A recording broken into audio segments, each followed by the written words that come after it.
उन्हाळ्याच्या दिवसात ना खूप जास्त काही हेवी खावंसंही वाटत नाही आणि एवढं जास्त गरम होत असतं की किचनमध्ये जाऊन खूप काही करावंसंही वाटत नाही.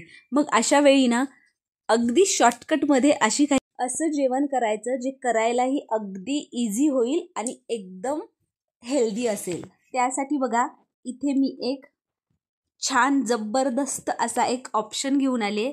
एकदम चमचमीत आणि अगदी कमी वेळेत तयार होणारा. चला तर मग रेसिपीला सुरुवात करूया. श्री स्वामी समर्थ सर्वांना. आज आपण इथे ना चटपटीत चमचमीत असा पालक पुलाव बघतोय.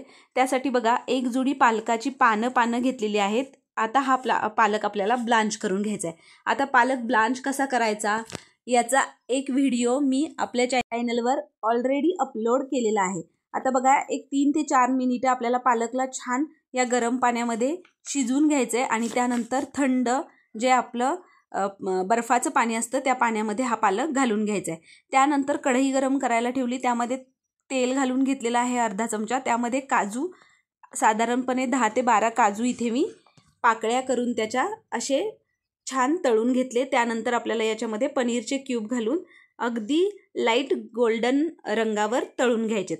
अशा पद्धतीने बघा इथे काजू आणि पनीर माझं छान तळून झालेलं आहे. आता आपण जो पालक ब्लांच करून ठेवला होता तो थंड झाला आहे. तो आपल्याला मिक्सरच्या भांड्यात घालून घ्यायचा आहे आणि त्यानंतर यामध्ये आपल्याला साधारणपणे 4 ते 5 लसूण पाकळ्या, 1 इंच आल्याचा तुकडा आणि इथे मी 4 हिरव्या मिरच्या टाकलेल्या आहेत. आता हिरव्या मिरच्या तुम्हाला जसं आवडत असेल त्याप्रमाणे तुम्ही कमी जास्त करू शकता आणि त्याची आपल्याला प्युरी करून घ्यायची. आता आपली इथे पालक पुलावची सगळी तयारी झाली आहे. मी इथे बासमती तांदूळ वापरला आहे. 1.5 फुलपात्र तांदूळ मी स्वच्छ धुवून पाण्यामध्ये भिजत घातला होता 10 ते 15 मिनिटं अगोदर. आता बघा कुकर ठेवलेला आहे. आज आपण ही झटपट अशी पालक पुलावची रेसिपी बघतोय त्यामुळे आपण कुकरमध्ये करणार आहे. यासाठी मी 2 चमचे तेल घालून घेतलं. एक तमालपत्र मी असं तोडून तमालपत्राचं पान घातलं आणि त्याच्यामध्ये मी अर्धा चमचा जिरं घातले.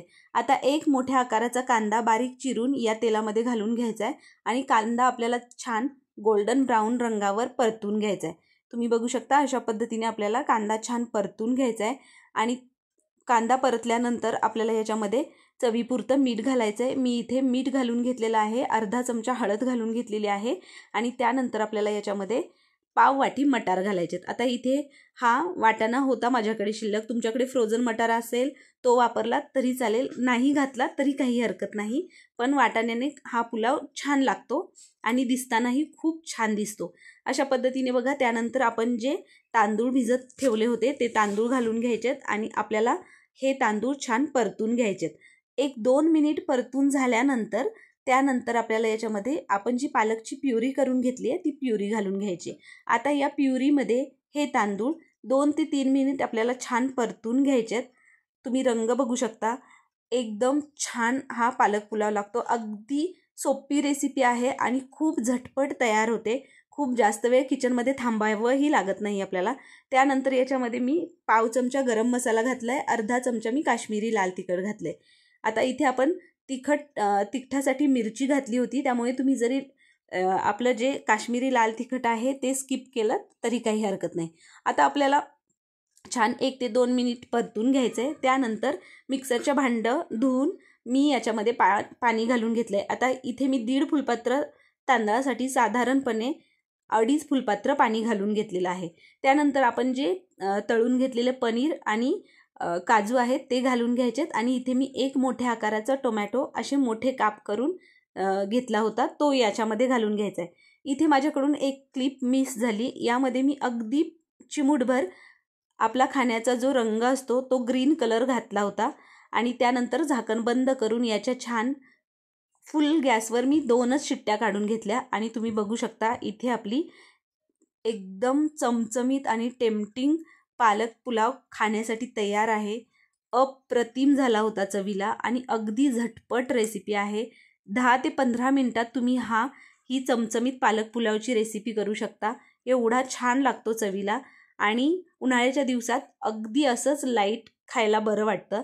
तर तुम्ही ही रेसिपी नक्की करून बघा आणि तुम्हाला ही रेसिपी कशी वाटली मला कमेंट करून नक्की सांगा. तुम्हाला जर ही पालक पुलावची रेसिपी आवडली असेल तर आपल्या आदिश्री रेसिपी चॅनलला सबस्क्राईब करा. त्याचबरोबर बेल आयकॉनही प्रेस करा. थँक्यू.